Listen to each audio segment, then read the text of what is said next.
Hey everyone, welcome back to our channel, and today also we have brought you a video regarding how you can reset your Instagram password in case you forget your password. But before we start with our tutorial, please do like our video, share our video to whom you think that this person must have forgotten their password, to help them out, and to subscribe our channel. So let's get started. Just go to your Instagram page, and then once your profile is open, click this profile icon below, click it, click this three-lined menu option, click the option, and then you will go to settings. Go to settings, and then you will just go to your option called security. Tap on that, and now you will just tap on password. So there is a way you can type in your current password, then type in your new password, and type in your new password again.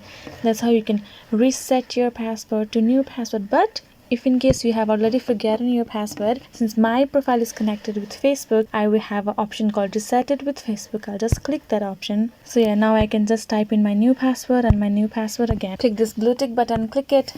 You can confirm again by clicking save password, and now your password is saved. You don't have to again and again type in your password to log in your profile. So that is how you can reset your password. But in case you have your profile not linked with your Facebook, you will have an option called forgot your password, where you have to remember your email address or your phone number to get the code, and you confirm that code, and that's how you can change your password or reset it again. Hope this video has helped you. Please do make sure to leave comments below, and thank you for watching our video till the end.